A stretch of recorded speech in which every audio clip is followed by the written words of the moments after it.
দিওঁ নেকি ন আমাৰ মিডিয়া বন্ধুসকল পোনপ্ৰথমতে আপোনালোকে আজি আমি তৎক্ষণাৎভাৱে আপোনালোকক নিমন্ত্ৰণ অহাৰ কাৰণে আপোনালোকক সকলোকে ধন্যবাদ জ্ঞাপন কৰিছোঁ। বিশেষকৈ আমি হিলছ পিপুল কালচাৰেল ফৰাম HPCFৰ জৰিয়তে 2013 চনৰ পৰা যিটো আমাৰ ককাসকলে পৰম পুৰুষৰ কথাত কাৰ্বি আংলং আটাইতকৈ প্ৰিয় আৰু শান্তি স্থান বুলি আমি শুনিছিলোঁ বা আমাক কৈছিলে। তো আমি যেতিয়া ডাঙৰ দীঘল হৈছোঁ ইয়াত দেখিছোঁ যে 2000 চনৰ পৰা 2015 চনলৈকে বিভিন্ন জাতীয়ৰ মাজত সংঘাত বুলি ইয়াত নামাকৰা হ'ল, কিন্তু বিশেষকৈ জাতীয় নহয়, উগ্ৰপন্থী সংগঠনৰ মাজত সংঘাত হয়। তথাপিও যি মিডিয়া আহে, মিডিয়াসকলে কাৰ্বি ডিমাচা, কাৰ্বি কুকি, কাৰ্বি ৰেংমা, আদিবাসী বিহাৰী তেনেকৈ ইয়াত মানে সংঘাত সৃষ্টি কৰাৰ কথা মানুহে সকলো বিভিন্ন জাতি জনগোষ্ঠীয়ে ইয়াত পাই আহিছে। গতিকে আগত যিটো প্ৰিয় শান্তি আছিলে ইয়াত পিছত কিন্তু আটাইতকৈ ইয়াৰ মানে পৰিস্থিতি আটাইতকৈ বেয়া। আৰু এই অঞ্চলটো মানুহবিলাকৰ কাৰ্বি আংলঙত বুলি ক'লে এক্সট্ৰিমিষ্টৰ ভয়ত নাহে মানুহবিলাকৰ।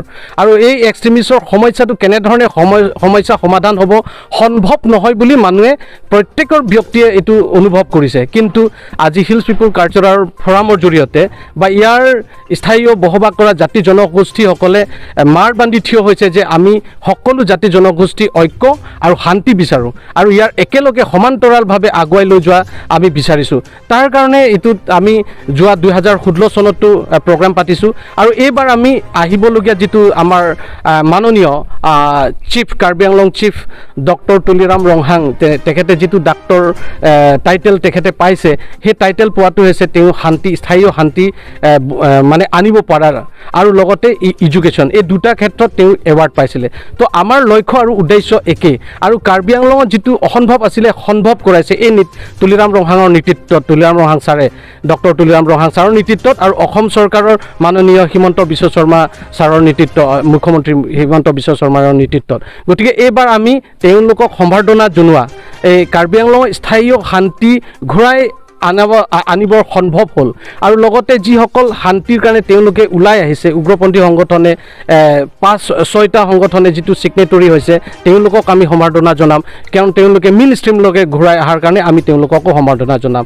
আৰু লগতে ইয়াত কাৰ্বি আংলঙৰ যিটো মানে পদ্মশ্ৰী এৱাৰ্ড আমাৰ ধনেশ্বৰ ইংতি ছাৰ আৰু পদ্মশ্ৰী আমাৰ ৰম্বং টেৰাং ছাৰ, তেওঁলোককো আমি সম্বৰ্ধনা জনাম। তেওঁলোকে লিখাই হওক, তেওঁলোকে শান্তিৰ কাৰণে আৰু ইয়াত বিভিন্ন জাতি জনগোষ্ঠীৰ আমি ঐক্য হৈছোঁ। আজি আগত যেতিয়া 2016 চনত আমি প্ৰগ্ৰেম কৰিছোঁ তেতিয়া আমি 18টা জাতি জনগোষ্ঠীত লগ কৰিছিলোঁ। এইবাৰ আমি 24টা জাতি জনগোষ্ঠীত এইবাৰ আমি এই প্ৰগ্ৰেমৰ কাৰণে আমি লগ কৰিছোঁ। গতিকে এই শান্তি ঘূৰাই অহাৰটো সম্ভৱ বুলি আৰু বিভিন্ন জাতি জনগোষ্ঠীয়ে ঐক্যৰে শান্তিৰে বিচাৰিছোঁ, সকলোৱে তাতে মিলি এই ঐক্য শান্তিৰে আমি অসমত আৰু ভাৰতবৰ্ষত আমি এই শান্তি বঁটাৰ আমি ইয়াৰ পৰা মেছেজ পঠাবলৈ আমি চেষ্টা কৰিছোঁ। আৰু মোৰ আগতে আমাৰ অসম চৰকাৰে মাননীয় ৰাজবীৰ সিং ছাৰ আছে, তেখেতে প্ৰথম আৰম্ভণিৰ পৰাই তেখেতে মিডিয়াৰ থাকোঁতে তেওঁলোকে বহুত প্ৰচাৰ মাধ্যম চেষ্টা কৰিছিল, আমাকো ইনফ্লুৱেঞ্চ কৰিছিল যে শান্তি ঘূৰাই অনা কেনেধৰণে হ'ব। তেখেতেও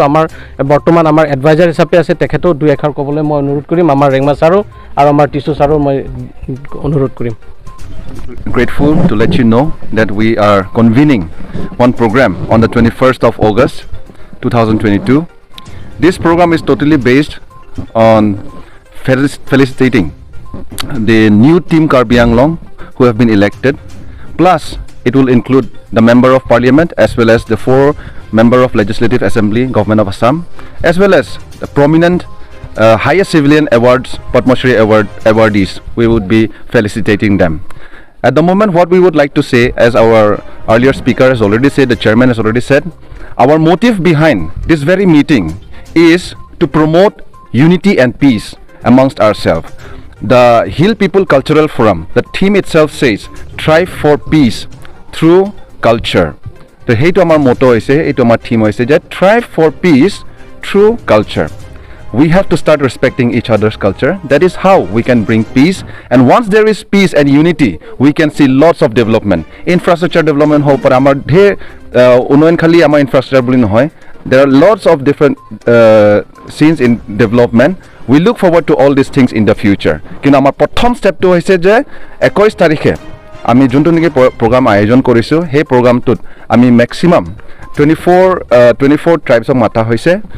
Every cultural troupe will bring around 35 to 40 members. So total we are expecting that the gathering would be nearly 1000 plus. তো সেই ডেটটো আমাক CM ছাৰে দিয়া হৈছে, সময়ত তেখেতে দিয়া হৈছে.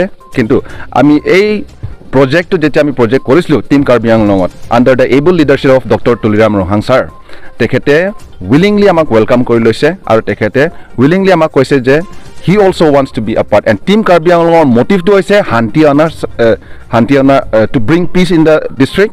Amar HPCF Hill People Cultural Forum motto to hoise amio to hanti.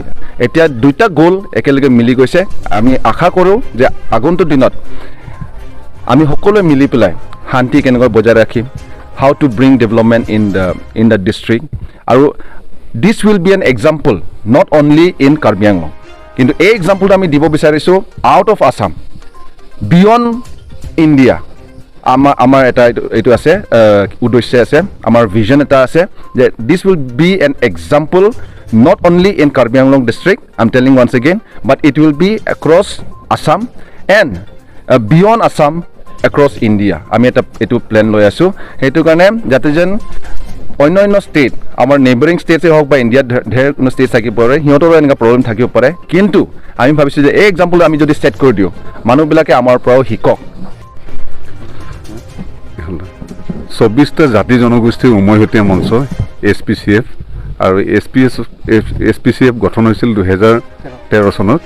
আৰু তেতিয়াৰ পৰা মই এই যি উমৈহতীয়া মঞ্চটোৰ লগত জড়িত আছিলোঁ. আৰু এক প্ৰকাৰ ক'ব গ'লে আমি সকলোৱে মিলি মঞ্চখন গঠন কৰিছিলোঁ. আৰু উদ্দেশ্য তেতিয়া আমাৰ এটাই আছিল যে এই যি অশান্ত জড়িত কাৰ্বি আংলঙত কেনেকৈ আমি শান্তি স্থাপন কৰোঁ, সকলো জাতি জনগোষ্ঠী যি অনৈক্যৰ মাজত ঐক্য কেনেকৈ স্থাপন কৰিব পাৰোঁ, সেইটোৱে আমাৰ মূল লক্ষ্য আছিল.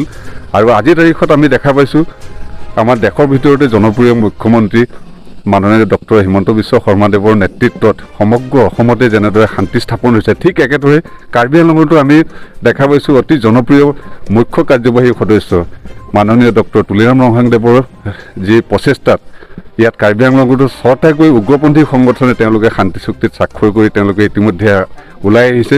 আৰু লগতে যি ডিমাছা উগ্ৰপন্থী সংগঠন DNL তেওঁলোকো শান্তি চুক্তিত স্বাক্ষৰ কৰিবলৈ তেওঁলোক আগুৱাই আহিছে. আৰু এনেদৰে আৰু লগতে কুকি উগ্ৰপন্থী সংগঠনো ওলাই